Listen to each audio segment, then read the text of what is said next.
Hello, welcome to Swimming in the Stream, a podcast where we discuss original content on streaming platforms with your host Dion and co-host Mina and Nick. We are back. How's everybody feeling? It's only gonna get worse from here. Well, I guess we can start with the first topic then. Disney Plus. Are y'all excited for the drop of Disney Plus? I'm ready. I've been ready. A long time coming. It really has. I mean, when did they even announce Disney Plus? Not that long ago. It was the beginning of the year, I believe, at least. Okay. Somewhere around there, right? 11 months? That's nothing. Well, it feels like forever, and they've been slowly taking everything off all the other platforms, so... That's actually been the real interesting thing to come out of all this, how Disney has started to handle all of their content, and now with them owning all of Fox, how they've been handling that content, and all of the issues that are coming from that, I think, are really interesting. Because, they did announce also that the platform Disney Plus is going to be straight PG-13, nothing above that. Everything else is going to Hulu, I believe. That's what I believe. That's what I think. Because I think I heard something that Disney's putting some of those Fox movies in the vault or whatever. Yeah, and I think that's the thing that's going to end up pissing a lot of people off is what Disney's going to end up putting in the vault. Because I was reading something the other day that said, gone are going to be the days of small-time theaters that make a living off of airing old movies, because Disney's going to treat all the old Fox titles like they treat fucking Sleeping Beauty and Snow White, and you're not going to be able to purchase the rights to view them. Mm-hmm. Yep. And that's going to kill people. Yeah, it's going to kill small movie theaters anyway. But even think about AMC and Cinemark with Fathom Events and all that stuff. They have to make decent money off of those things, or they wouldn't do them every year. Mm-hmm. And if you can't show The Sound of Music or The Princess Bride because they're available exclusively on Disney Plus, I mean, I think it's going to be, we're entering a whole new era of what everything's going to be. I mean, even AMC thinks they can get ahead of it by fucking signing up for their own streaming service. The AMC streaming service is interesting because this is going to be one of those rent to watch things, but that's after the movie's been out in theaters for a few weeks, basically. Yeah, and my whole thing is going to be, though, who's going to end up giving them streaming rights? They said they partnered with a bunch of top studios. So right, because AMC got power. AMC is not no small. Right, but who are the top 3 studios right now? Hold on, I gotta bring up the article again. So they made deals with Disney, Warner Brothers, Universal, Sony, and Paramount. Have deals with AMC for catalog and new release movies. Yeah, I mean, it's gonna be interesting because what is Disney gonna give them the rights to stream things that they're putting on Disney Plus? Are things gonna go there before they go to Disney Plus? That's gonna make these Disney fans very upset. Yeah, but thinking about it, maybe Disney gives them maybe the streaming rights for the Fox stuff, since since it's not going to be on Disney Plus, they might be like, hey, AMC, you can give us a little bit more money or whatever, and y'all can stream Die Hard or whatever, or Alien. But I think they're going to be on Hulu. That's if they put. I don't know how they're going to divvy up this Fox thing since they made a deal with AMC now. I don't know how they're going to divvy up these movies.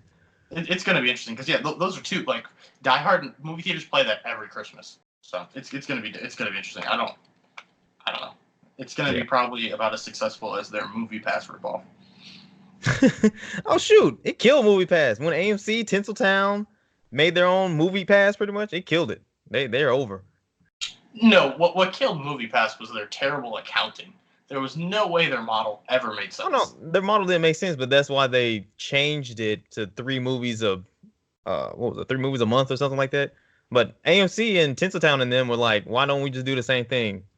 I mean, AMC is probably the best bet for $20. You can watch any movie you want pretty much for the whole week. What was it, 3 movies? Any movies you want, something like that? And you can see them in IMAX and stuff. I think so, yeah. Yeah, AMC is probably the best one at all of them. But we're going to give you some Disney Plus details and go into, I guess, more in depth on what we are excited to see, since we know a little bit more information about the services and things that they're trying to bring out. So Disney pretty much, what is it, $7 a month if you don't get the pre-order, I believe, because the pre-order comes out to $5 or something like that, or $6 a month if you pre-order. Yeah, it's $7 a month, or if you prepay for the full year, it's like $70. Yep, $70, and then I know they had that. I don't know if it's still available. I haven't looked, but that what was it, 2-year thing or 3-year thing they had was like $100 and some dollars. Yeah, they had like a bundle deal for. I want to say it was one something. Hold on. Yeah, it was one something. I thought about it. Yeah, I thought about it too. I was like, ooh, man, that's it was like 2 or 3 years or something like that for oof. That was a good deal. I was like, ooh.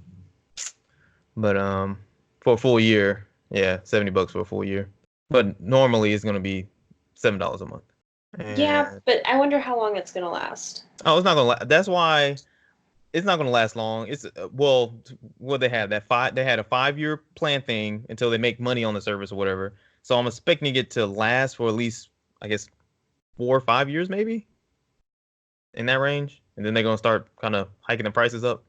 I don't know. I think a year in, maybe 2, Ooh, we're gonna see a price increase at least. I don't think so. I think they're prepared to go 5-10 years before they raise the price of this. Well, the only reason I say 5 is because they did that whole at their stockholders. Yeah, stockholders event. Yeah. They did the whole 5-year plan thing, and I was like, they gave it out at D23 for like $47 a year. Wow. To D23 members. So, and that was and you could sign up for a 3-year plan at D23. Wow. So I think you paid like $140 for 3 years. So I think at least 3-4 years. I mean, think about all the deals they ran on this to get it cheaper than $7 a month. They're prepared, like you said, they're going to operate at a loss for a while. Disney's whole market plan is get as many people to buy into this shit as possible for as long as possible, and then we'll extort them later on. Yep. We want to get you hooked. Think about it. Even if this thing loses $1 billion, Disney's made almost $9 billion this year off of their movies alone in theaters. That doesn't take into account what the parks bring in. Nope. That doesn't take into account cruise line. Disney is so multifaceted. It's crazy. It's crazy. Because what was that report? They own like 40% of the box office? Yeah. Yeah, something like that. And I would almost guarantee that before next year's over, you're going to be able to watch Disney Plus stuff at all the Disney resorts. It's going to be on Disney cruise ships. They're going to have it at every Disney Files fingertips. You're going to be able to go to Disney World or Disneyland and watch Disney Plus. Because their whole thing is going to be, we're going to get these people to come here, watch our programming, and then they're going to go home and they're going to subscribe. Yep. I agree. They might even offer deals to those people. For real, to be honest, I didn't even thought about that. They probably will. Because Disney follows up every time you stay at a resort or something with an email asking you to rate your service, that kind of thing. And then a couple months later, they'll send you a code being like, hey, we'll give you 30% off your next vacation if you book it right now. They're going to do that with Disney Plus because they can. Yep, they sure can. This is all that they have so much reach. That's what's going to make them hard to deal with. That's what's going to make them the #1 streaming platform in 3 years. They're everywhere. They have everything. People keep saying they're worried. How long is Disney gonna operate at a loss? Disney not gonna be successful. It's too cheap. This, and that. I don't think that. I think so many people are gonna sign up for this. It's gonna shock. Yeah. The only thing I think that stands a chance to compete against this is HBO Max. Yeah, that's what I think too. HBO Max, the stuff they announced, because they did the whole Twitter, because they did the same thing that Disney did, right? With announcing all the stuff they're gonna have on Twitter. Which was genius. Yeah. They have a lot of stuff. It's kind of neck to neck with Disney Plus, to be honest. They had some good stuff. I think I'm more excited for HBO Max's original content than I am for Disney Plus's. I think the thing with Disney Plus that's going to draw people in is the catalog. And it should. I mean, it's the Disney catalog. Like, you're going to get every Marvel movie except for Endgame at launch. You're going to get every Disney animated feature at launch. You're going to get every Pixar movie except for Toy Story 4 at launch. That's what's going to make people sign in, because there's 30 and 40-year-olds out there that have been in love with Disney animation their entire lives, and they're going to sign up for it to show their children. There's children who are in love with Elsa, who are in love with Moana. I guarantee you, if we were to sit here and Google what one of the #1 costumes of Halloween was last week, it would have been Elsa. Probably. The fact that Disney's putting out Frozen 2 later on this year, that movie is going to make $1 billion. That movie's going to be available exclusively on Disney Plus. So you're going to have all these little 4, 5, 6-year-old girls that will go and see this movie and then want to watch it. And if Disney puts it on Disney Plus before they release the DVD, parents are going to buy it just so their kids are happy. I mean, that's the market Disney is playing in now. Mm. And I guarantee you there will be Disney Plus commercials before Disney films now. I would be shocked. Ooh, they might. Ooh, that's a good one too. Yeah, they might do that. Or they do like the what is it? The trailer, and then it's like you can see it on Disney Plus. Right. Yeah. Or like the thing. I don't know how familiar you guys are with like the Disney Channel and all the stuff they put on there all the time. But like, if you remember back when like we were little, Disney would have like High School Musical one night, and then the next night would be High School Musical Sing Along. Yep. And then the next night would be High School Musical Dance Along. Yeah. You telling me they're not going to do that on Disney Plus? They are. They're not going to put out Descendants 4 on Disney Channel one day, and then on Saturday have fucking all of the other versions available to stream? They're not going to do what they've been making millions of dollars off of Freeform on, and these 31 Nights of Halloween, and have special categorized content on Disney Plus for 31 Nights of Halloween and 12 Nights of Christmas. They're not going to have live exclusive stuff from the parks like they do for Freeform on Disney Plus. That's crazy to think that they are going to milk Disney Plus, and they're going to milk Disney fans for every dollar through that stuff. Yep. But they also still want to conserve like those platforms like Freeform and Disney. So I don't know how much you want to take from those, because then at what point do you say, oh well, then why do I need to watch Freeform? Why do I need to watch Disney? Well, because those will always exist because you don't pay anymore to watch them. Yeah. They're not They're premium TV channels. They come in a basic cable package. That's the smartest thing Disney's ever done, is when you sign up for basic cable, you get Disney, you get Freeform, you get ABC. You get all three of their premier networks. The only premium content they have is ESPN. Yeah. And it works for them. Yep, sure does. There's a reason that ABC has been as successful as long as they have without really great television in the last decade. True. You want to talk about the plans and how they compare to Netflix that people are comparing them to? Yeah, let's get into that. All right, because so even though it's $7 a month, Netflix's most popular plan is $9 a month, but because Disney Plus, will allow all members to get many of the perks that Netflix charges extra for, like simultaneously streaming 4K, Ultra HD, and Dolby Vision, HDR10, and Dolby Atmos. Disney Plus $7 subscription actually compares most closely with Netflix $16 a month tier, and I think that's a pretty big thing, especially for like if you have, because 4K is not as popular yet. It's not as in many homes, but it's getting there as 1080p. If you can get a cheaper price with the Disney content and still stream at 4K, granted, if your internet can support that. Yeah, I was going to say the internet is the biggest issue right there. But we've got to be only a few years away from all internet being able to stream 4K. Like 2 years at the most, I would think. You would think, but these internet companies are shady, and they like to hold stuff back from the US because they want to package it and sell it to you for higher prices. Yeah, I think that's a great business move for Disney anyway, because it's straight up competing with the $16 tier of Netflix. And if there's a new person coming in, it's like, oh, I can get Netflix, but if I wanted 4K HDR, if they're into all that, why would I pay $16 when I can pay $7 and just watch my Disney content, Mm-hmm. I mean, I've said it multiple times on here. I really think this is the beginning of the end for Netflix, unless they figure out how to reinvigorate their fan base. And I don't know that Netflix has a fan base. I think that's their biggest issue, is they've relied way too heavy on paying for other content for people to watch.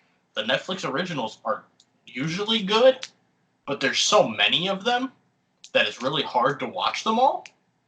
So really the majority of people on Netflix are probably just watching the shows Netflix has purchased. They're watching Friends. They're watching The Office. They're watching Parks and Rec. They're watching The West Wing. Yeah, but what was that? I did a news story the other day, and it was like $2 billion they're investing. They're $2 billion more dollars they're going to invest in original content, since they're dropping a lot of their shows because they're being released back to their Warner Brothers or whoever to be on their platforms. Right, but I think that only works if they're able to market their content properly. True. Well, I've been hearing good things about what is it, The Irishman, right? Oh, I think that's going to be great, and I think that's going to be a step in the right direction for them because it's a real film.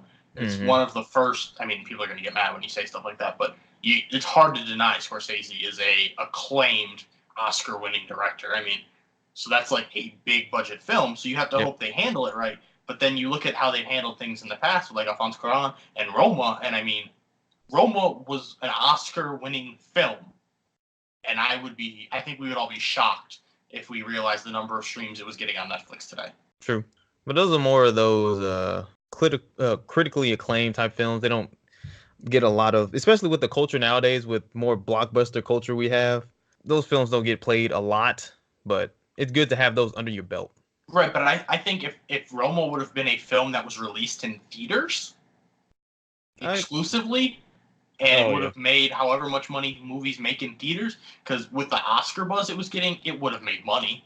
Yeah, but and then theaters came to Netflix, it would be a completely different story than Netflix botching its release and then it's still being available to stream.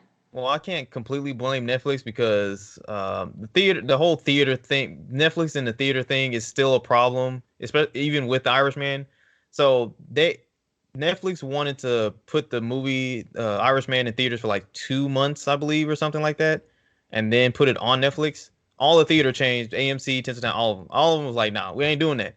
So instead, they bought out a a Broadway theater and then refitted it to I think it's like in New York or something, and then refitted it to watch The Irishman in, and it's in theaters now. Well, in the one theater or whatever now, you can go buy a ticket like what was it, $12 or something, and go watch it. It's just the theater chains don't like the way Netflix wants to operate with them. So I've heard that Netflix is looking to buy theaters, or buy theaters. Yeah, they're looking to buy theaters or some form of auditorium or something, so they can retrofit it, so they can have their own type thing going on, because movie theaters do not want to work with Netflix.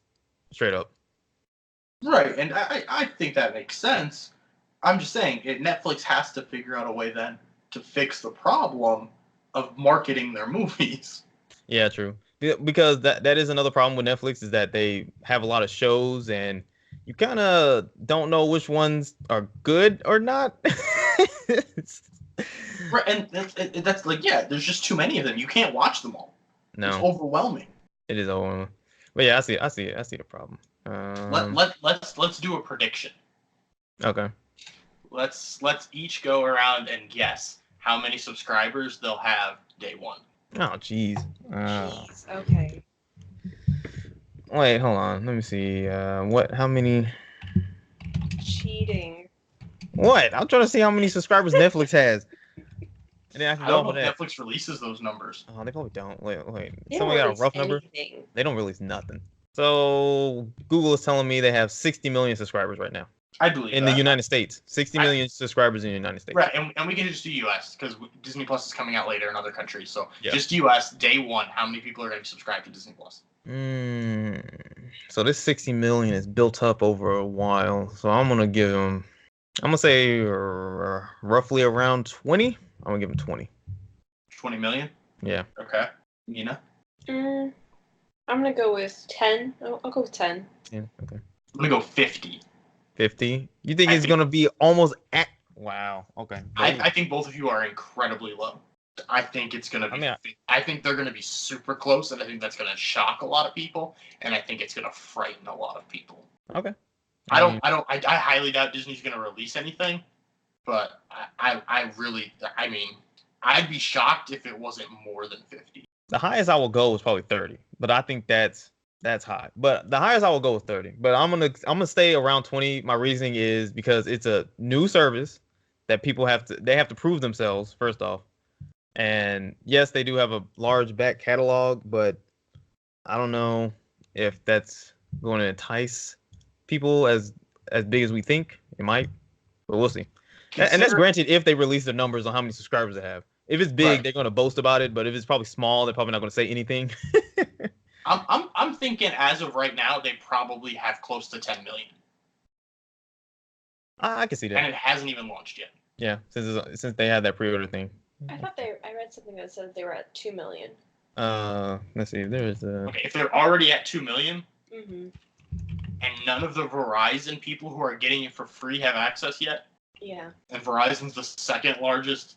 We'll see, but I really think it's gonna be a lot.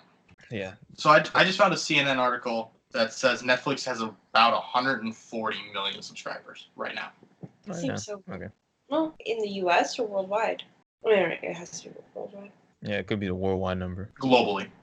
Okay. And expects to add another 8.9 million this year. Okay. So well, I know they did fall short when they did the whole their shareholder meeting. I think they fell short a little bit. Anyways, that's not really that important, but I think that's going to be something interesting to watch play out, is how quickly Disney rises, and then what HBO Max does next year. Yep. Yeah. To me, those are the two biggest dangers to Netflix's domination. Yes. I think totally. Hulu is firmly out of the conversation.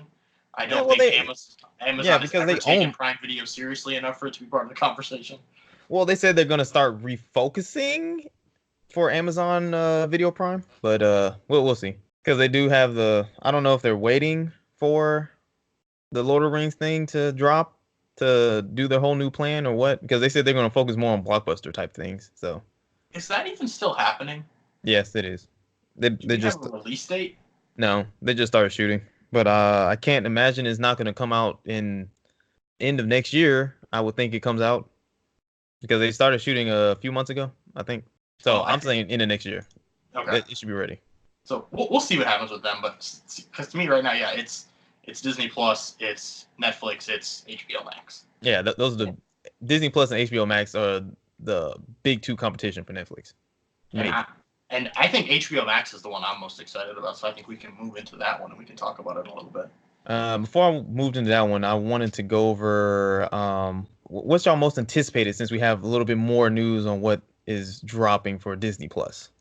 Have anything changed, or y'all seen anything that's like, oh, it's super exciting? I do want to watch that. I want to say I'm still pretty much at the same that I was when it was first announced. I think The Mandalorian and that Christmas movie with Anna Kendrick that they're going to drop. What is that? Noelle? Yep. Noelle. Because I don't think this was announced, but they're also doing Diary of a Female President as an original. Yeah, and it's about like a 12-year-old Cuban girl, right? Yeah. Yeah, that looks interesting. But is that available at launch? I don't know if it's available at launch, but it's on the list of. Yeah, it comes out. It's not available at launch, but it'll be available year one. Yep. Year one. Yep. Which is weird because they're or at least most of the articles I've seen are only considering year one to be through like January. Yeah. And then year two starts like January 1st. So it's like year one is not going to be very excessive, and then everything else is just going to start hitting us. Because all the Marvel shows are coming in spring 2021, summer 2021, fall 2021, like Hawkeye. That's the real interesting one, especially because they said they're not going to move away from Jeremy Renner after all that stuff came out about him and his wife and his child. So I think that that might be a mistake that comes back to bite him. It's going to be very interesting.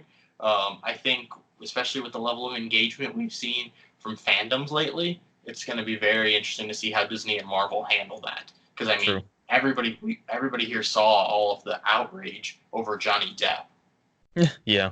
In Fantastic Beasts. So I think that will be interesting to keep an eye on. I'm really excited kind of about the Lady and the Tramp live action movie. Yeah, I thought that was going to be much worse than it was, but the trailer that was released made me very excited for it. I think it's going to be very interesting. I think it's going to be a different take. And I think it's the right move not putting that movie in theaters and just releasing it on Disney Plus. So I think it's kind of going to give us the whole breakdown on what we should expect from Disney making animated classics for Disney Plus. Yeah. Now, do you think Lady and Tramp is going to be shot for shot like The Lion King was? I can't think of anything super controversial in it that they would take out. So yeah, I would be surprised if it's not pretty close. The only thing I can see them changing is the Siamese cats. That is the only thing. Oh yeah, that doesn't probably translate well anymore. Not in 2019. No. Yeah. But is that all you're excited for that you've seen? Well, I'm excited just the catalog, the catalog. Catalog. But being able to watch every episode of Boy Meets World whenever you want, I I think that's going to be huge for people. DuckTales, the current one and the original, every episode of Kim Possible, all the Mickey Mouse shorts, basically every Star Wars movie. The Simpsons, I think that's one that people are sleeping on and aren't recognizing the fandom that is Simpsons. And the amount of subscribers that's going to generate alone. Like Hulu got huge bumps after they started being able to stream episodes of The Simpsons. That's going to be huge. I totally forgot. Lizzie McGuire reboot is going to be on Disney Plus too. Right, and we have that. I was just about to say that. And we had the casting news. Her family's coming back. Yep. There's some rumors swirling around the internet that Gordo and Miranda are coming back. So I mean, that has the potential to really be the Disney reboot everybody's been waiting for all these years. Because I mean, Disney's tried to reboot a few shows from our childhoods, and I think they've been kind of met with some rocky expectations. People are generally okay with Raven's Home. Girl Meets World did not perform very well. That could have been the casting of that show. That's not something for us to get into on here. Well, but also I think a lot of those reboots have been geared towards the younger generation. They're not even reboots. They're continuations of the story with a new generation. I think Lizzie McGuire is going to focus a lot on Lizzie, so it's going to be a genuine... I don't know if it's going to, though. I think, and I could be wrong, but I think they're almost going to follow the Riverdale model, where they have, like, in a sense, like, Riverdale had a lot of stories that focused on the adults, but the main portion of the show was about the children. I think that's kind of what they're going to do with Lizzie McGuire. I think Lizzie's going to be involved, and there's going to be stuff that revolves around her, but I think they're also going to try to use this to springboard a new cast of characters. I don't think it's just going to be about Lizzie every episode. So they're saying for, I guess this synopsis or whatever, is in the new series for Lizzie McGuire, which is a sequel to Disney Channel's original, Lizzie must navigate life as a 30-year-old in New York City, where she works as a decorator's assistant, also returning Lizzie's animated alter ego, who is just as zany and anxious as ever. So yeah, we're following a grown woman's story. I don't know how well that's going to do. I don't know. I'm here for it. But I think that's why it's going to Disney Plus, because in Disney Plus they can do probably a lot more grown up type stories. Because if you put it on Disney Channel, I don't think anybody's going to watch it. And if you put it on any other various Disney Channel things, I don't think it's going to perform well anywhere. The only place you could have put this is on Disney Channel, and that's not the demographic. You could have put it on Freeform. Yeah, they could have put it on Freeform. I don't know if it's going to perform as well as... Freeform has a whole different platform now. I think Freeform has its a little weird niche in the corner. Yeah. They're the problematic... Aren't they like the teen? Yeah. Yeah. Young adult type thing going on. But I'm excited if they're gonna be shows following more of like adult stories, because Disney Plus is, I never thought about it, but Disney Plus is probably the best place to put more adult stories. Yeah, since all the other platforms are more child or young adult teen based. Yeah, I never thought about that, but yeah, that'd be cool. Anything else you saw, Nick? I think that was Phineas, however you say that man's name, and Ferb movie. I've never watched the show. But on Twitter and stuff, people were super excited about all the stuff that came out of D23 for it. So that could be interesting. Yeah. They're also having the High School Musical, the show. You're excited for that? I'm not excited for that, really. But all the commentary around it out of Disney, or out of D23, and out of like the Disney Plus previews and stuff, said that it's hilarious and it's like good and it's creative. And it captures the magic of High School Musical. So I'll at least look at it. I think I'll watch a couple episodes, and I think most of that is going to be available within the first year. So I mean, it'll give us something to watch while we wait. Yeah, I mean, when I first heard about it, I'm not gonna lie, I was like, ugh, why do we need this? I don't want this. But I don't know. I'm gonna give it a shot. We're going to see what's going to go down on that. They also apparently are going to have a whole show dedicated to the animals of Animal Kingdom. Oh my gosh, like, what is it? Not Keeping Up with the Irwins or whatever? Yeah. But so it's basically going to be a National Geographic produced show where they're just talking about the animals at Disney's Animal Kingdom Resort. So I'm excited. That's going to be interesting. That'd be cool. I think they're going to do this thing called Cinema Relics, which is going to be actors and the directors and producers and Disney higher-ups basically talking about Disney catalog movies now. So they've announced the first 8 of them, and I think they're going to be met pretty well. It's going to be Pirates of the Caribbean, The Curse of the Black Pearl, Mary Poppins, The Muppet Movie, Tron, and Who Framed Roger Rabbit. Very interesting. So I think people, those are going to be pretty good, I think. It's going to be interesting, too, to see if they talk about Pirates of the Caribbean and they don't bring Johnny Depp in just based on... Can you do that? No, and they're not going to. Disney's the people who freaking made another Pirates of the Caribbean movie, announced a whole new reboot of Pirates of the Caribbean. And anyway, not about that. But when they made the last Pirates of the Caribbean movie, they had Johnny Depp go to Disneyland and play Jack Sparrow on the ride. Wow. They fully embrace this, man. He is their golden goat. He's made them $1 billion in China. Yep. He'll definitely do that program. But it's just going to be interesting because people are not going to be happy about that. Yeah, true. I can see the buzz on the internet. Oh, and I'm sorry, I was sort of right earlier. I found another thing they're going to do to just fucking dive into these Disney fanatics. They're going to have a show called Be Our Chef. Yep. Which is a reality competition in which they're going to have families with diverse backgrounds join Disney-inspired cooking content at Walt Disney World. That should be fun. It's themed challenge mixing Disney into family traditions. And the finalists will apply what they've learned to create a dish that represents their family in a Disney way, and people are speculating that it's going to go into the Be Our Guest restaurant at Magic Kingdom. Wow, that should be cool. That could be really. They're going to have they're going to embrace reality television, which people love, with Walt Disney World, which people love, and then you're going to have the ability to watch this show and go eat the fucking food at Disney World. I'm telling you guys, the level of intertwining and cross-contamination that's going to happen through all this stuff is going to be insane. Yeah. A multi-episode documentary series about Frozen. Oh, okay. I didn't even know about that. Like behind the scenes making Frozen type thing? For Frozen 2. Oh, Frozen 2.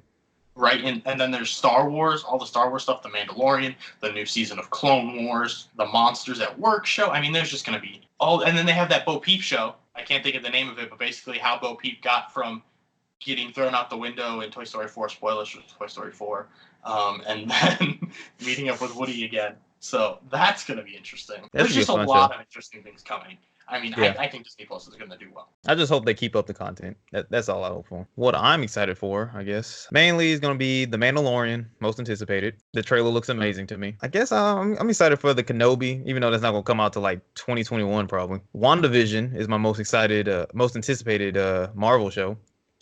I think that show has the most potential to impact the main MCU. Because, well, if y'all didn't know, we already know that she's going to be in the new Doctor Strange movie.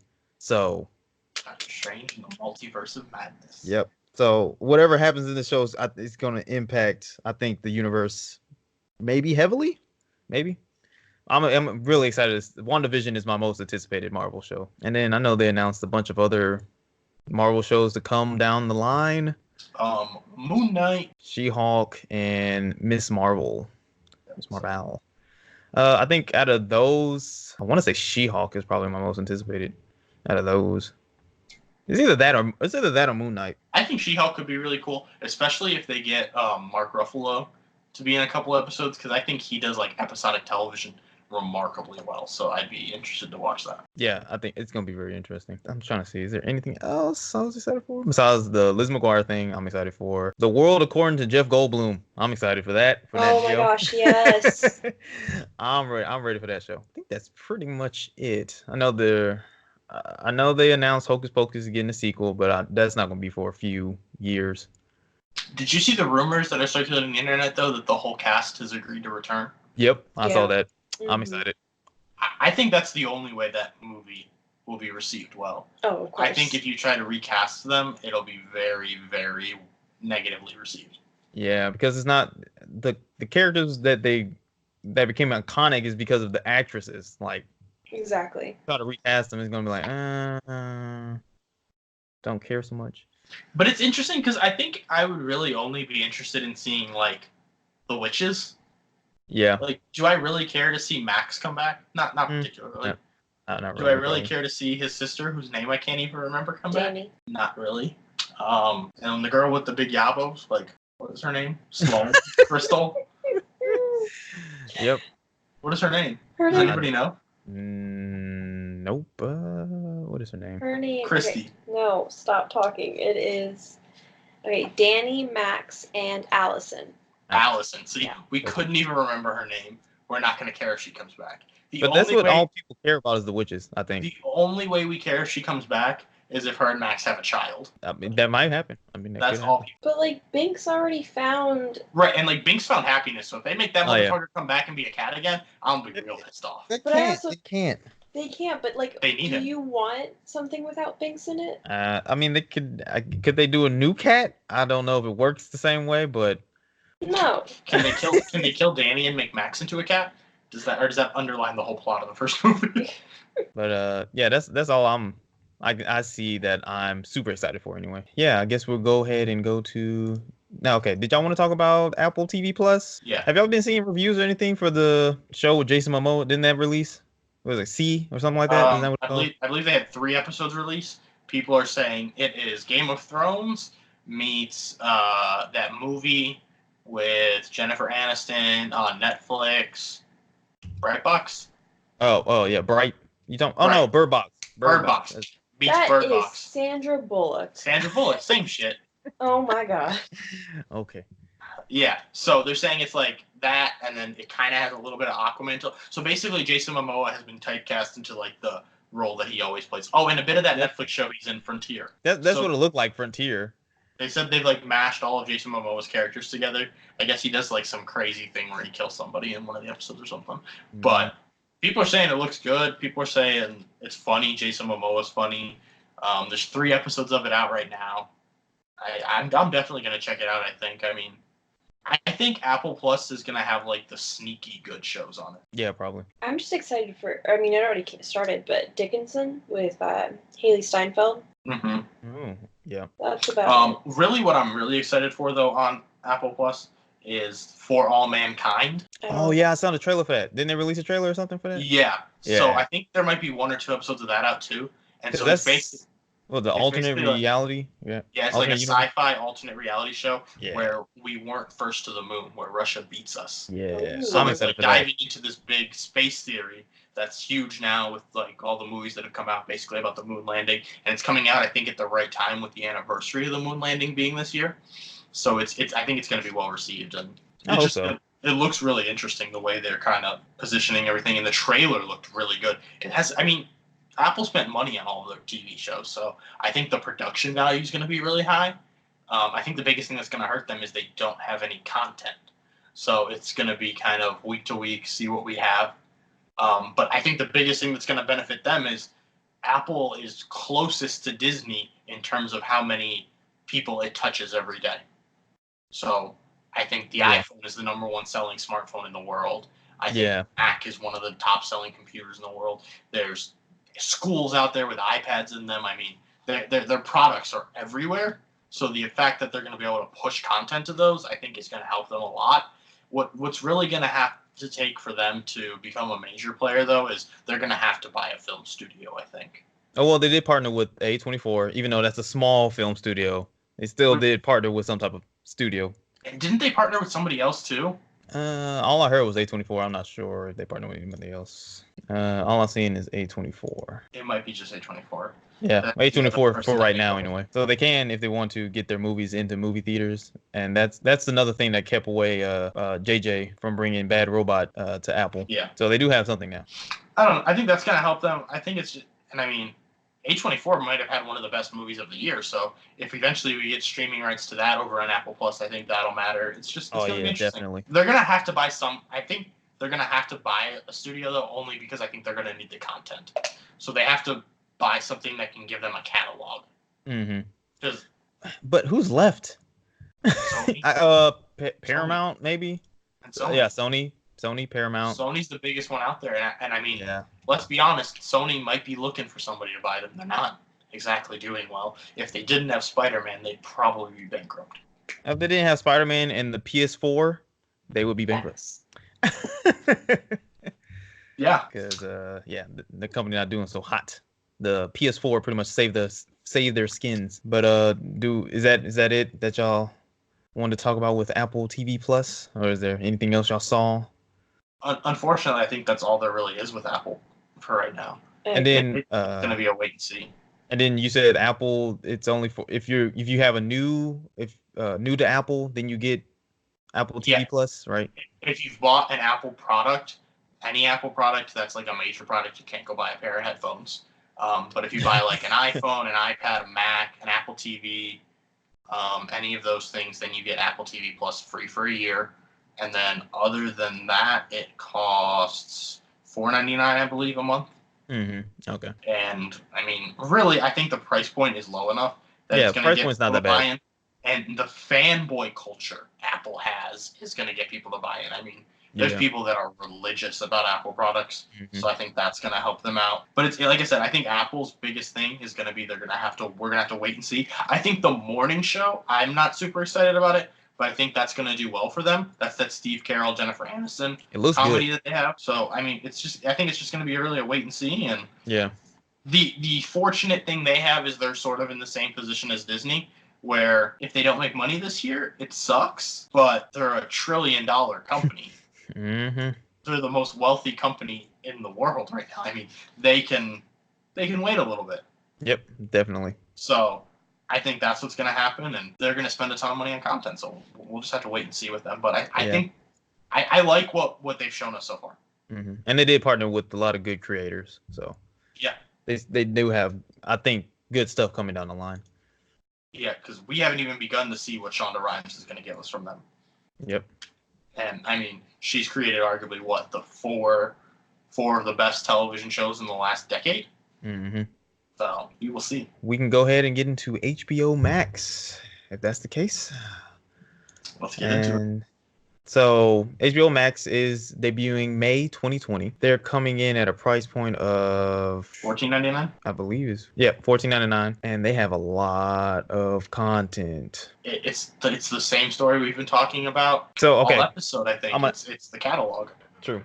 So compared to their competitors, Disney Plus, Netflix, and Apple TV Plus or whatever, do you think this $14.99 is, I guess, worth the price? I guess is everything you're getting worth $14.99 compared to against the competitors and whatever they have? I mean, I think I think a lot of it depends too on, are you someone who rewatches things? Like how much, like nostalgia, I guess would be the word. Like how bad do you want to watch some of these movies? I think the biggest thing they have going for them there is it's going to take them longer to raise prices. Yeah, I think so. So since it's already at a high price about that. And the fact that there's people subscribing to HBO Now right now for $14.99. Yeah. And how much does an HBO subscription cost on cable? I mean, it's probably different with every cable company, but there's people that are paying for that. So if your $14.99 a month replaces that, then I think it makes sense.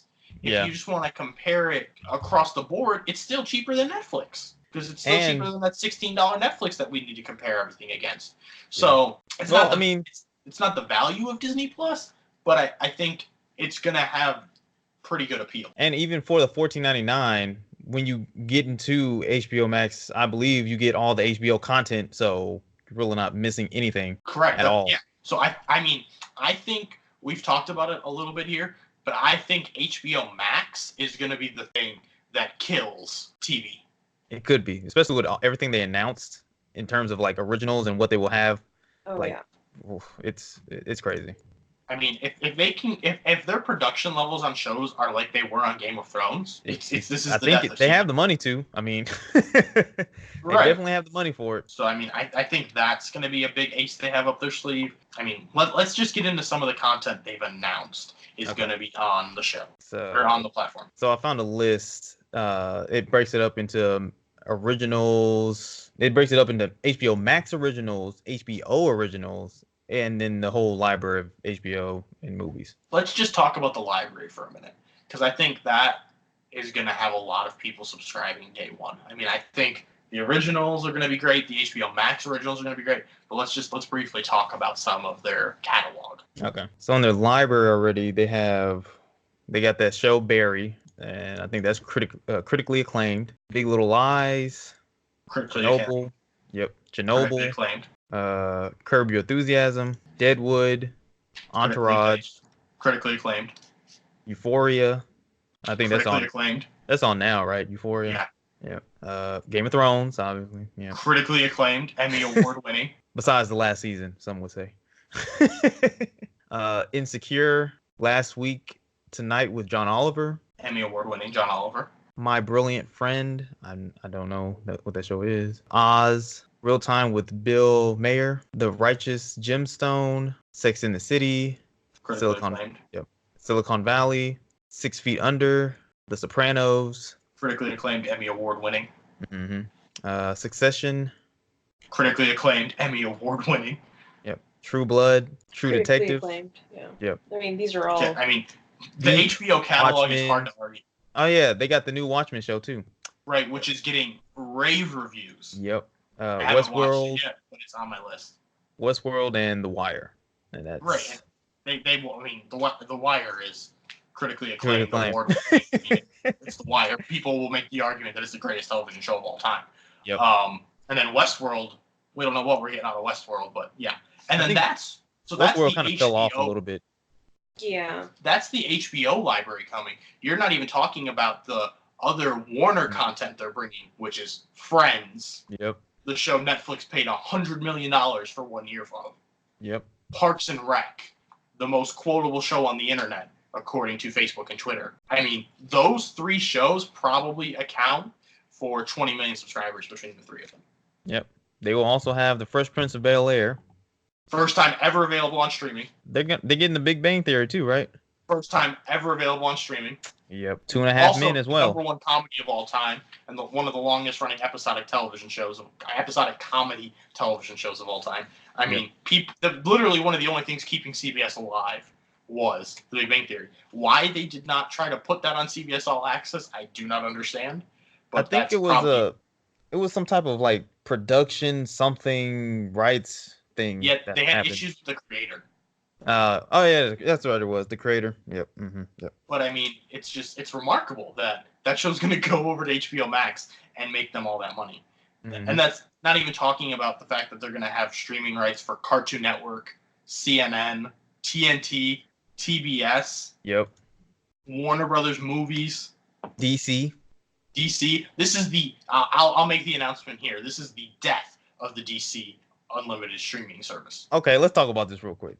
So yes, DC. I also believe DC Universe doesn't make sense to be a service anymore when HBO Max launches within the. I guess, in my opinion, I think DC Universe is gonna be shut down within a year of it launching. I think if it's not shut down, make sense. Yeah, if it doesn't shut down before. What is the last thing they've announced to come out on the DC streaming service? Well, I have no idea, but I know Stargirl is going to CW. They eventually get all the CW shows too. So right, but that's gonna end. That's gonna end with HBO Max. They've already announced all the CW shows are gonna go directly to HBO Max. So I mean, Titan season 2 is not getting great reviews.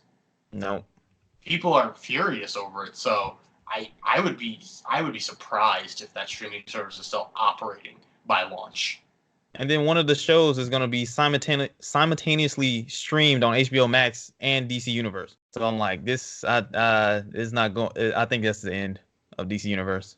I agree. Oh, and we left out arguably the only thing that can compete with The Simpsons is going to HBO Max. Oh yes, South Park. They got the rights for South Park. Yep. Good. And if they got the rights to South Park, I'm going to be interested to see if they end up producing any content with the South Park creators. Oh, you want South Park spinoffs? I don't even know if I want spinoffs, but the dudes that write South Park are geniuses. Oh, you want like a new show from them? I want a new show. I want something. They wrote the Book of Mormon. Yeah. Like, these dudes can do a lot. They're very talented. So, because HBO's announced some, and I'm sure we're going to get into that here in a minute, but HBO's starting to announce some of the like original content they're going to have, but they don't have a lot of big name people. They have a couple, but I think it's going to be interesting to see where that ends up going. Yeah, they did. JJ took his company Bad Robot to pretty much HBO to do some series for them and stuff. Which is a huge get for them. Yeah. They're going to have Lindelof based on the Watchmen stuff, I think. Mm-hmm. So it'll be interesting. I know there's going to be a lot of Lost fans out there. Really curious to see if JJ and Lindelof get back together and what they can produce together over there. So I think HBO Max is the one to be excited about. Oh, and we forgot. Oh, we'll get into that in a minute. Never mind. Well, go ahead. What was you going to say? Oh, something they've announced that's coming to HBO Max. That's going to be like original content. Okay, we can go ahead and get into original content. Tokyo Vice. Oh yes. Yes. Because that's gonna completely take place in Tokyo, if I'm not mistaken. And that's like that's like a first, right? If I'm not mistaken. And they got Ansel Elgort being written by J.T. Rogers. So I mean, Michael Mann is in it. I mean, he's directing some stuff for it. It's gonna be very interesting. It's gonna be very, very interesting. What I'm excited for like original content that they're getting. Adventure Time is coming back, and they're getting an hour special. I'm excited for that. There's gonna be new Looney Tunes cartoons that they're gonna do, and then they're also doing a Looney Tunes type live action movie or show. I think it's a show or something like that.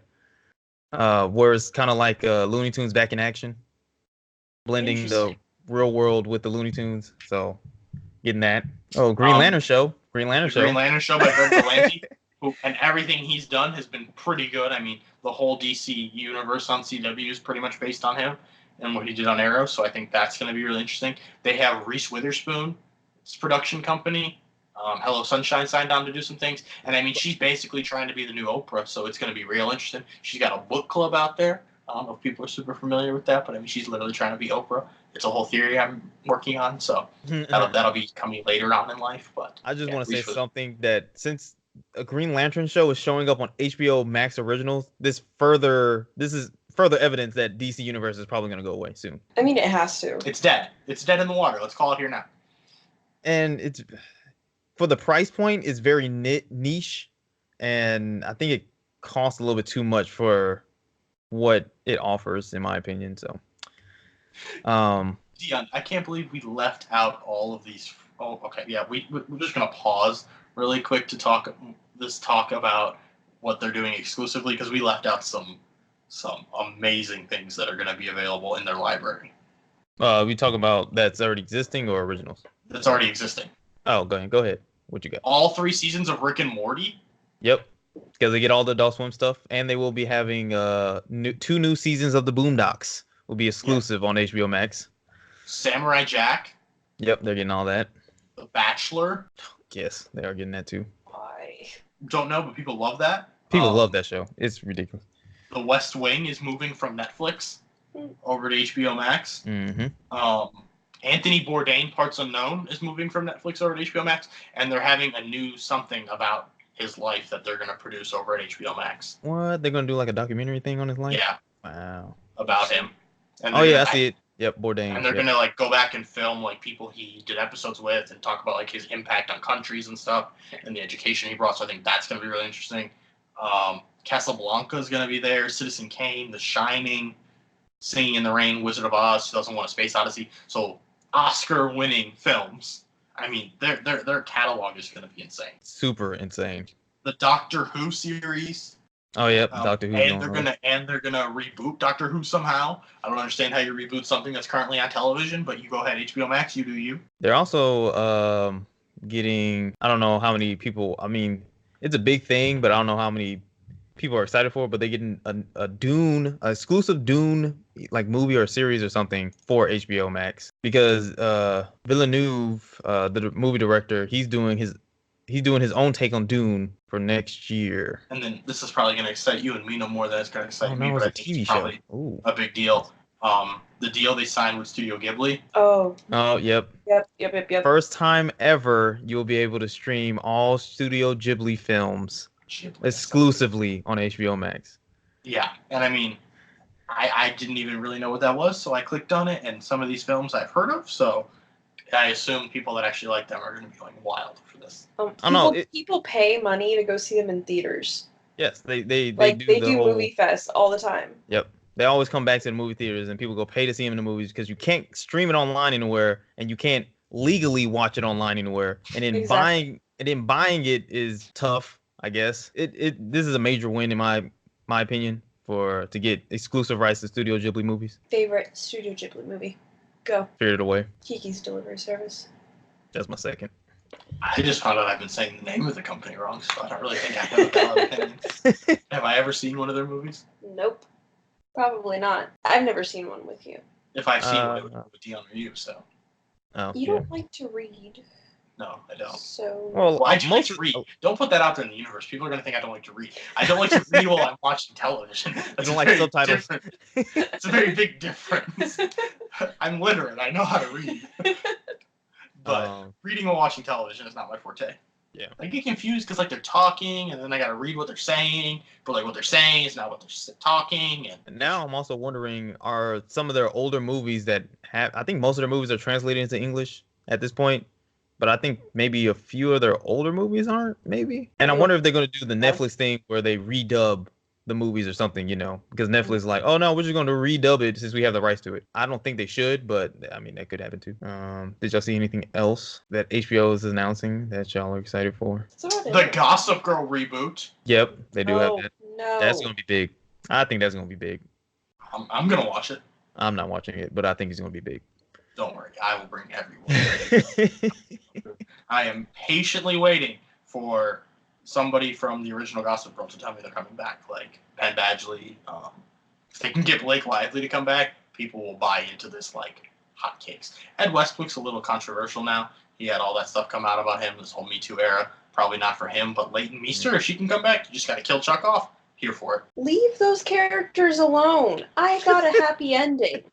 I'm done. I don't want them to kill anybody, redo some. No. They're probably going to leave them alone. I think it's going to be just a thing where it's like the same universe. Like you hear their names, but you never see them. I'm okay with that. And except for maybe Nate Archibald, he's the only character I think translates well to the new version of this because he can be like dating the principal or something. He was the head of a newspaper corporation. He's also like a terrible womanizer who only likes old ladies. I mean, it works for him. Spoilers for Gossip Girl. 12 years later. Hey, some people live under rocks. I don't know if Dion's ever seen an episode. I'm not going to watch an episode. I'm going to just tell you that now. You can spoil it all you want. Oh, did you hear about the Ellen DeGeneres show? She's getting a kid show. Her as a 7-year-old is an animated show. I don't know about that, but okay. Little Ellen, that's what it's called. Is it going to be like that Little Bill show? I feel like it might kind of be like that. They're also doing the Looney Tunes thing. I mean, not Looney Tunes. The Sesame Street. Exclusive rights for Sesame Street for, what they say, like 10 seasons or something like that? Yeah. That's excessive. So, and then they're doing the Elmo talk show. That seems weird. What is it called? It's called Elmo Not Too Late Show. It's kind of cute. I like it. They got like good kid stuff as well. I think they have a very well-rounded lineup of original things that are coming out. And they're doing the Gremlins thing. Yep, new Gremlins animated show, I believe. And then they're doing a Jellystone with Yogi in them. They're bringing that back too. I never watched that. Did you? No, but I've like loosely interacted with that. Because I think they don't. I believe Warner Brothers has the rights to. Oh yeah, they do, to all the Hanna-Barbera characters. So we could be seeing new Scooby-Doo's exclusive for HBO.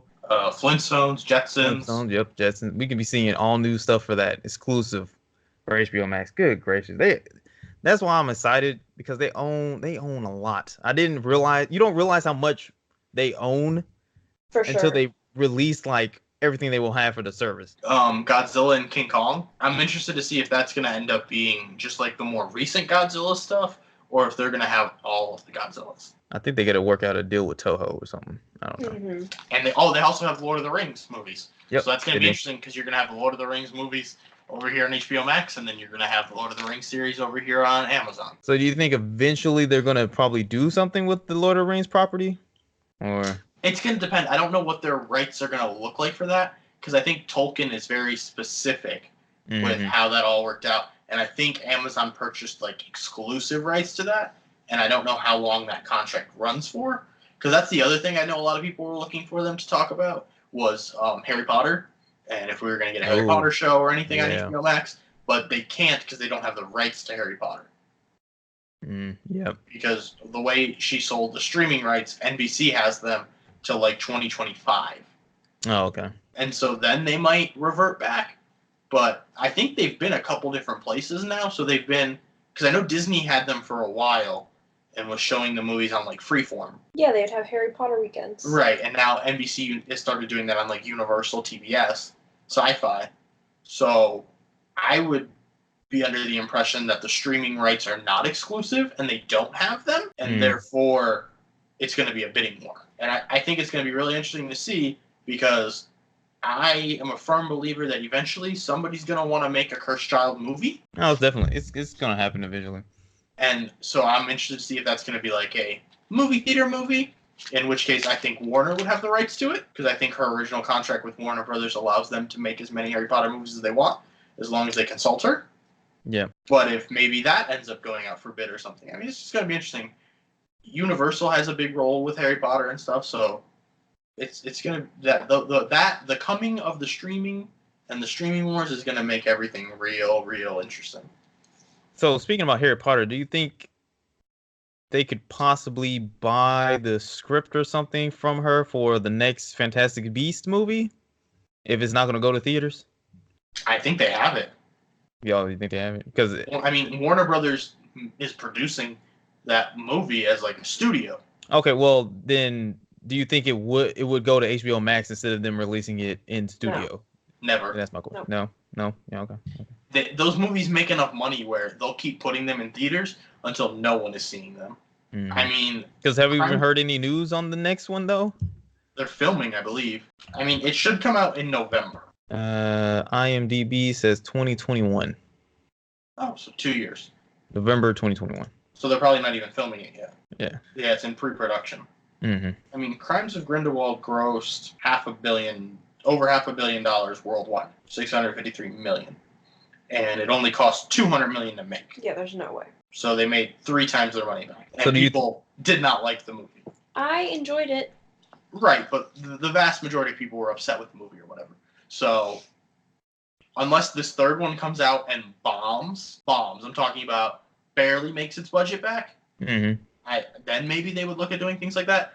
But I can't see the third one bombing just because of how marketable Johnny Depp is in China. Yeah. That's $300 million right there. Yep.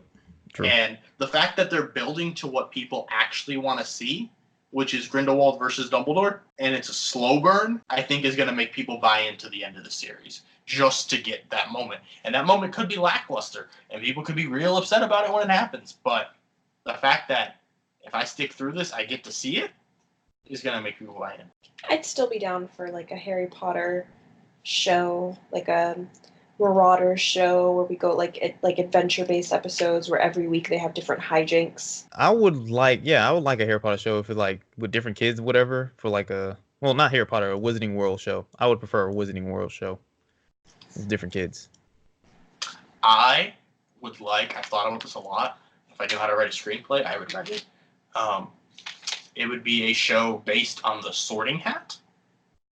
And it would be the Sorting Hat sitting down and telling stories. It would be episodic. And wait, is that's in the Wizarding lore? The Sorting Hat tells stories? He monologues.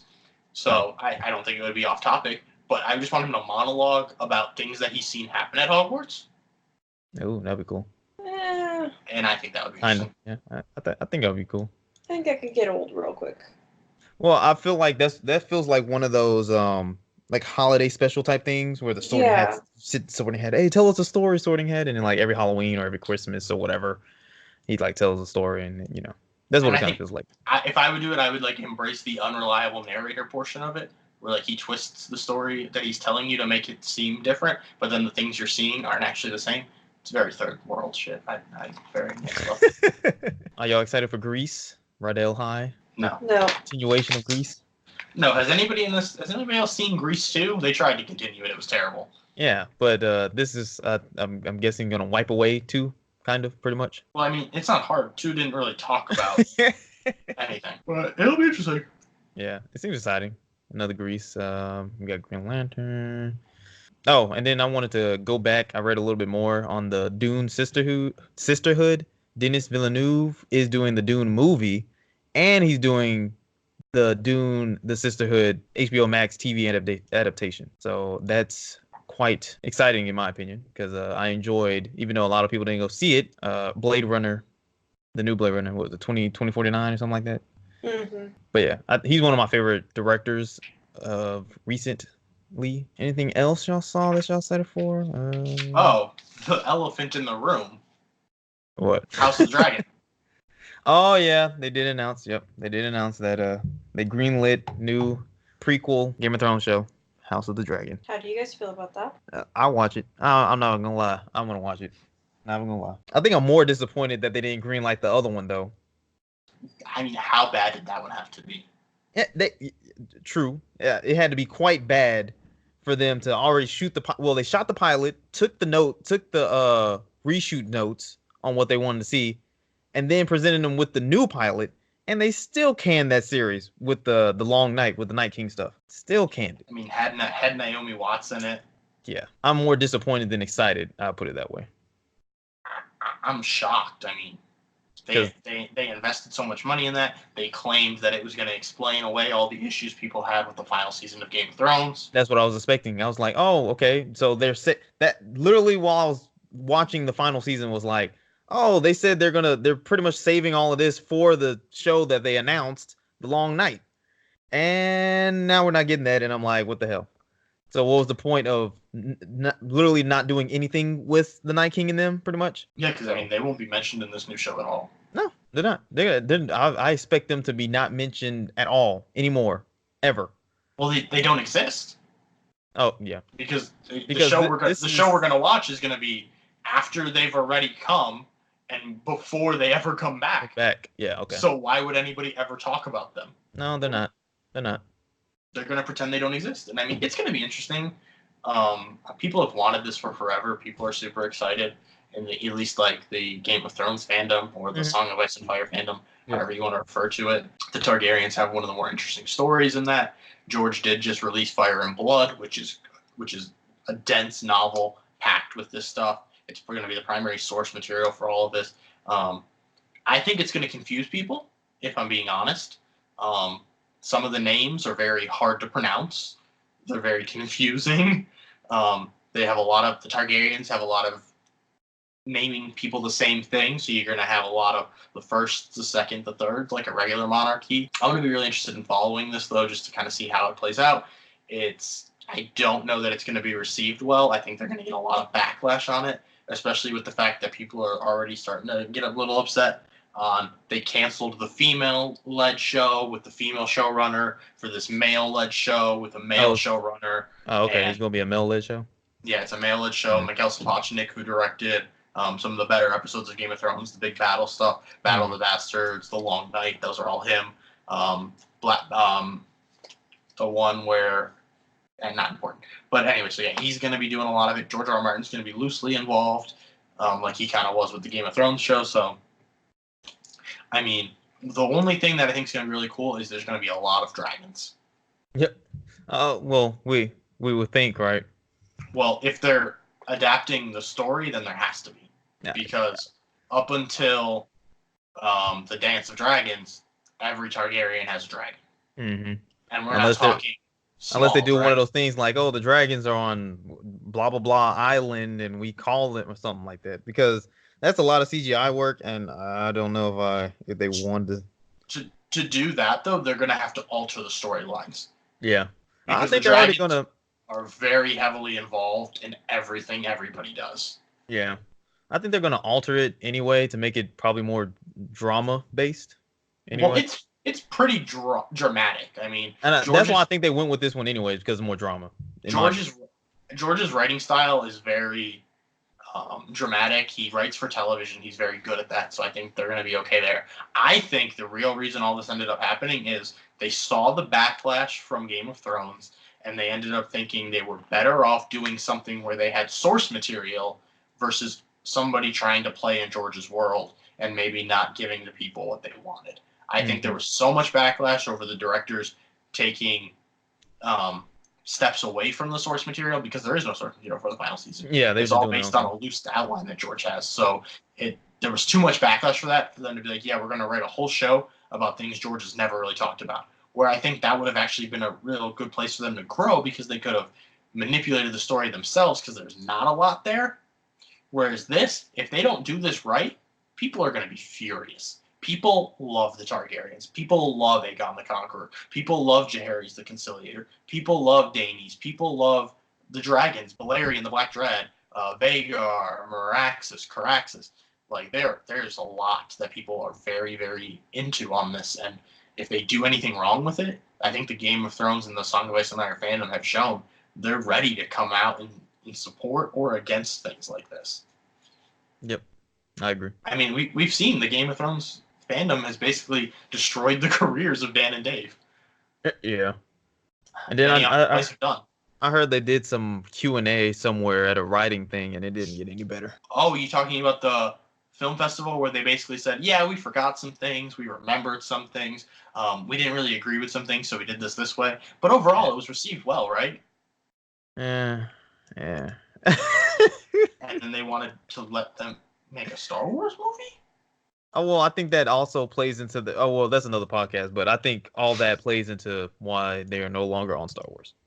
I agree 100%, especially because Disney does not want to deal with any more of that toxic Star Wars fan base. Yeah. But on anything else from HBO Max y'all see excited for? Or anything? Or hope to come to HBO Max, I guess? I don't know. I don't know if they left anything to imagination besides Harry Potter that I could think of. I wonder if they're gonna. No, that's coming to theaters, right? The Sopranos prequel film. I haven't even heard of it. Oh yeah, they're doing a prequel film. It's gonna be huge. They got James Gandolfini's son to come in and play James Gandolfini's character as a child. It's gonna be great. Oh wow! It's got Alan Taylor directing. David Chase writing the script. I mean, people are excited. I'm gonna see if I can find anything on it if they've mentioned it. Okay. And then they say they will. What they say? They'll have what they say for DC. They will have the full like movie catalog for DC within a year or something like that. Correct. Good gracious. And they're talking about everything, not just the DC. Oh yeah, stuff. Joker will be there. Yeah. Yep. And like the original Batman movies, I think are gonna all be there. The original Superman movies. To be honest, they mess around. I think HBO Max might be on top. Shoot. No, yeah, that Sopranos prequel film is coming to theaters. It's coming to theaters, okay.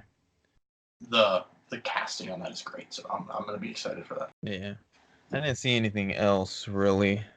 I think that's the main things. I mean, Netflix is gonna try and take advantage of some things here though this month, so I think they're gonna try and compete a little bit. They got some good stuff coming out. If we wanted to briefly touch on that, but other than that, I think. And then I had Peacock on here, but we really don't know that much about Peacock yet. Yeah, I don't think we know enough to talk about Peacock. I don't know. Peacock's going to be interesting. Peacock is one of the ones I'm least excited for. Yeah, definitely. I don't really think there's going to be much to it. Because they're saying The Office is going to make its move to Peacock in 2021. And because we don't even have a pricing on Peacock yet. So yeah, Peacock will have 30 Rock, Bates Motel, Battlestar Galactica, Brooklyn Nine-Nine, Cheers, Covert Affairs. They're getting Downton Abbey. That's a big one. That is a big one. Everybody Loves Raymond, Frasier, Friday Night Lights. That's a big one. House. That's a big one. Keeping Up with the Kardashians. That's pretty big too. King of Queens, Married with Children, Monk, Parenthood, Psych, Royal Pains, Saturday Night Live, Superstore, The Real Housewives franchise, Top Chef, Will and Grace. I think their biggest thing is just going to be original content. What can they produce? Yeah, I think that's probably the biggest. Because I know they're doing new Saved by the Bell. No, wait, no, they're not. Are they? What was it? Yes. Yeah, new Saved by the Bell. Yep.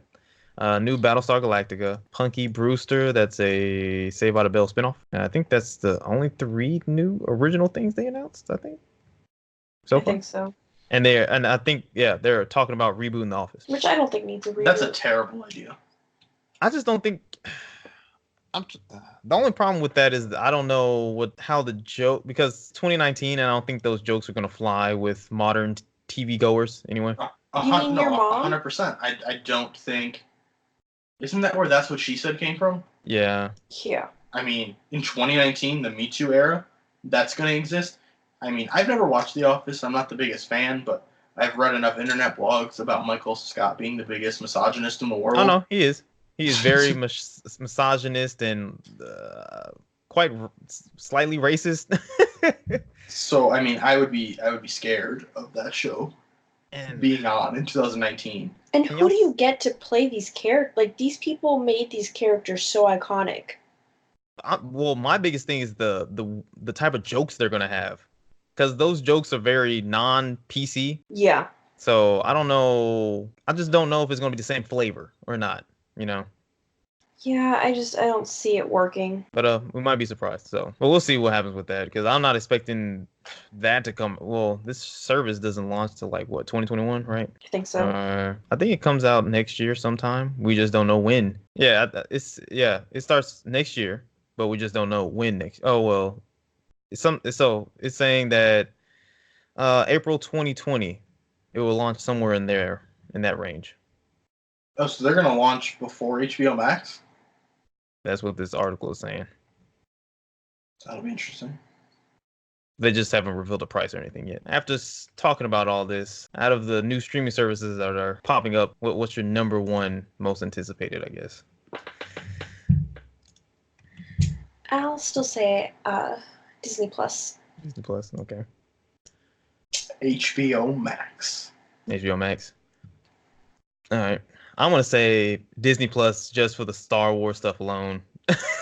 To be honest, that is literally the only reason I am super hyped for Disney is because of Star Wars. Because if they didn't have Star Wars, if they didn't like, oh, we're just going to release all the original Star Wars stuff, we're not adding anything new, it'd probably be HBO Max. I mean, I'm excited for the Marvel stuff. It's thinking about it, probably would be Disney Plus still because of Marvel. But that stuff's not coming till like later on though. So my biggest thing, the way I'm looking at it, is I largely know what I'm getting with Disney Plus. HBO Max, it's going to be a whole lot of guesswork, and it's going to be a whole lot of we don't really know, and we don't really know till we see it. So that's why I'm excited for it. I think HBO Max is like neck and neck with Disney Plus, to be honest. And in my head, in 3 years, I think they're going to be the big dogs in the fight. So I think so. Oh, we'll see what Netflix does with their $2 billion that they got, man. They can have some real bangers. Their $2 billion is going to be less though than every other studio is spending on original content. Well, we don't even know because I think Netflix is coming out with more original content than within 5 years than Disney is, right? I believe. Right, but Disney's spending more on less. Yeah, true. I mean, Disney spent $150 million on The Mandalorian alone. Yeah. Oh yeah, and the whole Marvel series is getting a movie budget, so. Right. And there's 6 of them. Yep. It will feel very in-world, hopefully. But I mean, it almost has to. It has to. If they tie in so heavily, it has to. Completely. Right, they're bringing in movie characters. How do you think it's going to play out since Disney Plus is limiting themselves to PG-13 content and HBO has no age limit? They're just going to have it all on their service. I don't think it's going to hurt them. You don't think so? Because who's going to Disney for R-rated content? True. Nobody. True. What has Disney made in the last 70 years that was R-rated? Nothing. But yeah, well, Disney did that. Disney proper never, but they had their offshoot of Disney companies. Like I forgot what the other companies were called that they shut down. Miramax. Yeah, Miramax. There we go. Right, and they still have that with all the Fox properties they bought. Yep. So they have Searchlight, they have regular Fox, they have Hulu. I mean, Hulu's going to keep airing Castle Rock and Handmaid's Tale. So I mean, they're still going to have edgy content. Deadpool is going to be exclusively housed over on Hulu. So Disney's keeping the Disney image, True. but still going to give us access to R-rated content, which we could argue is more R-rated content than they're giving us access to right now. So I don't think it's going to hurt them. Do you think that's going to splinter their audience? No, because I think the people that are going to want to watch that stuff are just going to sign up for the Hulu bundle. Hulu. Oh, the whole bundle with ESPN Plus, Hulu, and Disney Plus. Right. Which is still cheaper than HBO Max. But do you think it's an advantage over? Do you think HBO Max has an advantage over them since they're not splitting up their content with amongst these other services or whatever? I don't, because I would argue that the vast majority of people are going to be mutually exclusive with those two. Like the major audience watching HBO stuff is not going to be the major audience watching Disney Plus stuff. There's going to be some crossover in the 20 to 40-year-old range. Oh, well, they got Sesame Street over there and stuff on. Right, that's going to be for the adults that purchase that streaming service only and need something to put on for their children. Because I'm guessing they're partnering with PBS or whatever Yeah, so I think that's where that's going to come into play. I don't think it's going to give one the edge over the other. Okay. Yeah, I just found it very interesting that HBO is going to be more of along the lines of like a Netflix and just have it all on there. And Disney's pretty much the only ones. I think Disney is probably going to be the only ones that is straight up just PG-13 content, right? Yeah, but I mean, it's just, I think the people who are going to want Disney Plus are people who generally either have kids or the demographic falls for PG-13 content. Mm-hmm. And then the people who are doing Disney Plus for Star Wars or things that they want that are a little more, or I guess less PG-13, more mature audiences are going to go for Hulu. Yeah. It's not going to bother them. So I think a lot of parents might even appreciate the fact that it's split. Mm-hmm. So I don't see it being a negative for them. Because I couldn't even begin to imagine the uproar if Disney Plus was going to have R-rated content. If you were going to be able to watch Deadpool on Disney Plus, right housed with the other MCU movies, and some child stumbled upon it. Oh well, that's why I'm saying they could do R-rated content on the platform. They just do the Netflix thing and shut up. Well, they already have profiles, so they could have done it. They just upholding to the Disney name, and it's only going to be PG-13 content. Yeah. And at the end of the day, I mean, that's Disney's brand. They're a family company. Mm-hmm. So I'm not going to fault them for it. Would I prefer it? Probably, but I don't mind going. Disney's whole thing is we are content you can enjoy from cradle to grave. Yeah. There's something for everybody, but it's never been, we're going to be pushing shit, we're going to be edgy, we're going to have R-rated content. That's just never been them. Yep. They've always had separate venues for that. Like, even when Freeform was ABC Family had Teen Pregnancy, they had Teen Mom, they had Greek, they had lots of shows that pushed the envelope, were edgy. Pretty Little Liars. Even, oh God, what's that show? Switched at Birth? Switched at Birth. Edgy in the sense of that, and then like they dealt with rape on that show, they dealt with all this other stuff. Right, but Disney's entire premise on that channel was this is content you watch as a family, and you can discuss these issues at home. Yeah. Well, not even as a family. This is content for teenagers and older. They've always marketed that way. But I think it was for families. It was stuff you were supposed to be able to. Parents and teens were supposed to be able to watch together to spur conversation. Right. So Disney's always had that separation, and it's never hurt them before. So I think they're fine with it. And they own 100% of Hulu, so they're not losing any money. Right. Mm-hmm. So true. Well, the only thing I would say is that what about since they now have the Fox stuff? The only thing I can see is maybe a complaint that they might be holding back some Fox movies and not putting them straight to Hulu, or they're just holding them in the vault, I guess. And they're like, we can't find our movies. That's one of the complaints I can hear against Disney Plus and Hulu. Well, that's gonna happen. Disney's made endless amounts of money off of the vault, off of not having a single copy of Snow White available for 10 years, and then re-releasing it and selling 1 million copies. They've done it to VHSs, they've done it to DVDs, they've done it to everything. So they're going to do it on streaming. It's just going to be how are they going to do it, how are they going to manage it, that kind of thing. But I firmly expect that to happen. Yeah. But do you think that will sour some, I guess, adult audience? Well, yeah, the older adult audience on those services? We're used to it. I think it's going to I'm saying that people are used to it with the Disney movies, but now they're doing it with Fox movies. That's what I'm saying. Do you think it could possibly sour some of the older audience on like, hey, you're just not releasing these movies. You have a perfectly good platform. You're just holding them for no reason, type thing. I think it will a little bit, but I don't think it'll be major enough because I think they're going to give you enough of what you want. It's just going to be one or two things that are unavailable. And then those one or two things are going to be available at a certain time, and Disney's going to use that to bump subscribers. Yep. Okay. It's going to be a major event type thing like, oh, we're going to have the Alien movie available this date. Everybody sign up. That's what they're going to do because that's going to be the only way you can watch Alien. Yeah. That's what Disney's going to do. That's going to make people angry, but that was inevitable even if Disney Plus didn't exist. With Disney buying Fox, Disney was not going to allow now Disney properties to be in theaters and stuff without Disney having total control over it. because that's their MO. That's their business model. Disney controls it, and we just hop along. Yeah, okay. I can see it. With minimal complaining. Mm-hmm. Well, even if you complain, what does it do? They don't care. And they don't have to care. I mean, I guess if you scream loud enough with a large enough audience, maybe you can get something.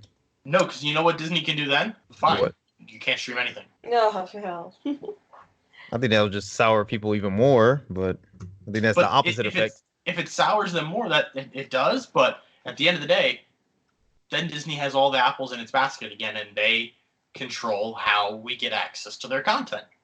True. Because it's never going to happen where people just stop watching Disney content. Yeah. It's too pervasive now. They own Star Wars. They own Marvel. Even when Disney Animation was not doing well, those movies were making money. For some reason. Oh, okay. So I got one more question. Let me see this. So from the Fox properties, what do you see them either making a sequel to or rebooting or what?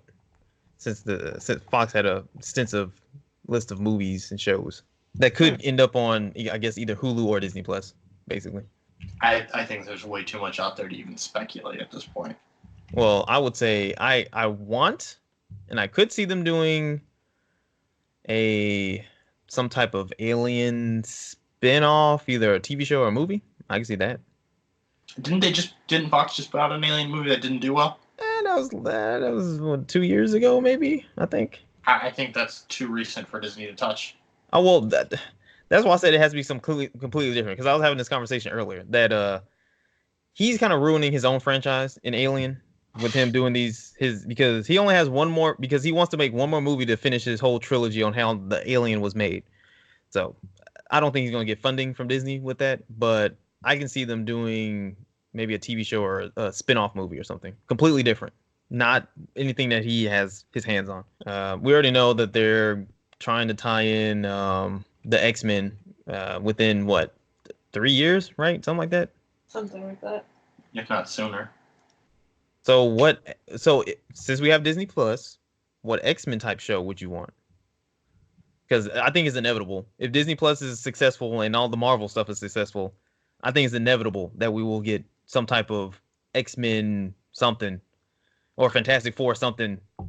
I think before they would even look at doing that, they would want to prove that they can be marketable in movies. Mm-hmm. So I think the X-Men we already know they're profitable in movies. But they're not profitable enough for Disney to like. That's why Disney hasn't announced an X-Men movie yet. They're going to be very careful about how they go about that property, just because they've been profitable, but they haven't been MCU profitable. They're not there yet, and they haven't had enough story time in that sense. I mean, what are you going to do? Are you going to tell the Dark Phoenix story a fourth time? Oh, God. I don't know. But the only reason I think that the only reason the X-Men aren't in it yet or not planned to be in it yet, because Kevin Feige is the head of the studio pretty much, and he makes all the decisions, and he wants to work them in organically. And the stories for the MCU take a while because they build up and build upon each other. It's not one of those things where they just throw in X-Men. For 2 years that they were getting those characters. He's already worked them in. Yeah, but that's, like you said, in the next phase after this one or whatever, somewhere down the line. But I'm just saying, what would y'all want to see? Because it's inevitable. They are coming. What type of TV show would you want to see from them on Disney Plus? Like, would you want to see a Professor X TV show or Storm TV show or whatever? Or even a Fantastic Four TV show? You know, I don't want to see that. I don't think the budget for that. I mean, it's gonna depend on budget. It's gonna depend on quality. I don't know if I can even speculate right now on that stuff, because X-Men just hasn't been good enough, in my opinion, to even start to think, like, what are you gonna do? Like a Young Mutants TV show? I mean, I don't know. We could do a Young Mutants TV show. I mean, to be honest, if we're looking back in the day, that the 80s X-Men is amazing, but they did that X-Men Evolution with the young teenagers. Say that one time. What'd you say? It wasn't well received at the time. The 80s? Yeah. No, that was very well. No, later on, people started to think that was a great show. When that stuff came out, people were not real thrilled about it. Yeah, I guess, but the 80s is held to a standard above all other X-Men animated TV shows anyway, because they did that evolution thing that people bombed on. Yeah, but I can see them. I can see them doing something like that with like the students of the X-Men, basically, or in the Academy, because there is a lot of stories in the X-Men universe and Fantastic Four, whatever. But I think I can see them doing. I would like to see a show with like the students doing something. That could be interesting. I just don't know if I need to see like Wolverine. I don't even know. No. I don't want to see Wolverine. Let sleeping dogs lie. Yeah, it's gonna be interesting to see how they do that. But I would like to see like the X-Men student. Like, give me some new because they always focus on the same bunch of X-Men people, pretty much. I would like to see new students with different powers focused on. Even if like the movie that's gonna come out next year, I think, the New Mutants. If you gave me something like that, never coming out. If you gave me something like that as a TV show, I'll be pretty down. Like it's a horror show. That might end up being the first X-Men movie to show up on a streaming thing, because that might go straight to Hulu. But that's the only chance that has it coming out. That will never see theaters. Mm-hmm. Disney hasn't even talked about it once since. Yeah, they did. They already announced that it is coming next year. They just keep pushing it back. Right. They're not putting that movie out. They want people to forget about it. Where's our new trailer? They did all them reshoots. Where's the new trailer? It doesn't come out to like the end of the year, right? Or 2020. When they say it's supposed to come out? Because I know they pushed it back. It's supposed to come out April 2020, April 3rd, 2020. Right, and we don't have a trailer. Oh well, I mean, it might be one of those. Well, they usually just put out I can see a trailer maybe January. Only 3 months to promote a movie? They don't care about this movie, dude. Fox didn't even care about this movie. Right, that should tell you all I need to tell you. I will be shocked if that movie sees theaters. I think it's going to see theaters. It's just going to be probably not as good. Probably not good at all. You said it comes out April? Yeah, April 3rd, 2020. Would y'all even like to see a new animated Fox show on Disney Plus? I don't think I would care to. Did you know there's apparently a Cyborg movie coming out that day? What? Yeah, from the DCEU. No, they canned that movie. I think didn't they can that movie? Because the Justice League did so terribly. I would hope so, but Google is still telling me it comes out. And then Mulan is coming out the week before. Oh, Jesus. Oh, they just going to bury that movie. That's what's happening. And then the new James Bond movie comes out that week, too. Oh, you see? That's what they're doing. And then Trolls comes out 2 weeks later. Oh, God. Yeah, they're going to bury this movie. That's exactly what they're doing. If it comes out, they're burying this movie with other movies. And so nobody watches it. A Quiet Place comes out right before that, and so does Godzilla. I'll be shocked if that movie comes out. Shocked. I don't think that Cyborg movie coming out either. I think they can. They should have. But no, that was all I wanted to ask. Because to be honest, I would like to see a new crack at an animated X-Men show. Because I enjoyed pretty much all the animated X-Men shows. But that's pretty much all I have to talk about. This is I think we covered everything. I think it'll be interesting to kind of check back in here in a little bit and see what's happened. Because by the time we do another one, Disney will be out. Yeah. Yep. Thank you everyone for listening to Swimming in the Stream. And if you want to get into contact with us or leave us feedback, you can reach us on Twitter at S.I.T.S Podcast and Gmail at swimminginthestream@gmail.com. You can now find us on Apple Podcasts, Spotify, TuneIn Radio, Stitcher, YouTube, and SoundCloud. Please like, share, and subscribe. If you can leave us a review, please do. It would help us out. So catch y'all later.